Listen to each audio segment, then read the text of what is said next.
नमस्कार मित्रमैत्रिणींनो, आपल्या यूट्यूब चॅनलमध्ये तुमचं स्वागत आहे। ठरलं तर मग मालिकेच्या आजच्या भागामध्ये आपण पाहणार आहोत की आता इथे सायली अर्जुन चैतन्य हे फेस रिक्रिएट करण्यासाठी केलेले असतात आणि त्याच वेळेला आता सायलीच्या समोर हरीश काकांचा चेहरा दिसतो आणि त्याच वेळेला हरीश काकांसोबत झालेलं राजचं बोलणं तिला आठवतं।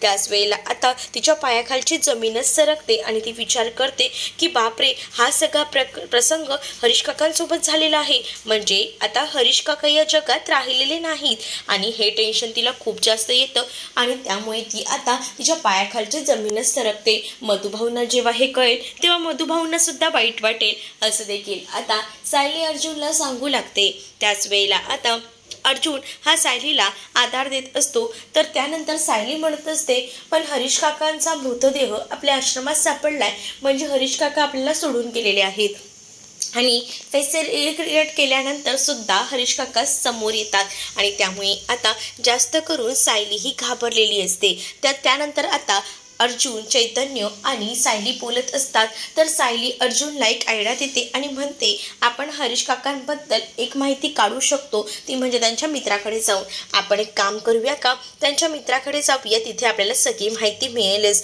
आणि असा विचार करूनच आता ती लोक तिकडनं जायला निघत असतात। तर सायलीला खूप जास्त रडू येतं, कारण तिला कळून चुकलेलं असतं की आता तिचे हरीश काका तिच्या जवळ नाही आहेत। तर त्यानंतर सायली आणि अर्जुन त्या हरीश काकांच्या मित्राकडे जातात आणि हरीश काकाबद्दल माहिती काढून घ्यायचा प्रयत्न करतात। तर त्यावेळेला आता त्यांना कळून चुकतं की हरीश काका आणि त्यांचं कालच बोलणं झालेलं आहे, म्हणजे 2 दिवसापूर्वीचं जे काही चॅटिंग आहे ते आता अर्जुनला दाखवतात। अर्जुनला हे सगळं कळल्यानंतर तर त्याच्या पायाखालची जमीनच सरकते, कारण ते बोलताना तसंच म्हणतात की आम्ही खूप चांगले मित्र आहोत आणि परवाच्या दिवशी त्याचा मेसेज आला होता त्यावर सायली तर चकित होते आणि सायली आता या काकांना सांगते की तुमचं चॅट झालं होतं जरा दाखवा। त्यावर ते मोबाईलमधला त्यांचं चॅट हरीश काकांबरोबरचं दाखवू लागतात आणि त्याच वेळेला आता हरीश काकांचं जे काही चॅट त्या मित्रासोबत झालेलं असतं ते सगळं काही अर्जुन बघतो, तर अर्जुनला तर धक्काच बसतो आणि त्यावर काका ते म्हणतात की त्या हरीशचा हा नवीन नंबर आहे आणि त्याने नवीन नंबरवरनंच परवाच्या दिवशी मला मेसेज केला होता। ते सगळे मेसेजेस बघून तर आता मात्र कळतच नाही नेमकं काय सुरू आहे। तर मधुभाऊंना भेटण्यासाठी बोलण्यासाठी सायली अर्जुन त्यांच्या रूममध्ये येतात, पण मधुभाऊ रूममध्ये नसतात। सायली म्हणत असते की मधुभाऊ नेमके गेले तरी कुठे असतील।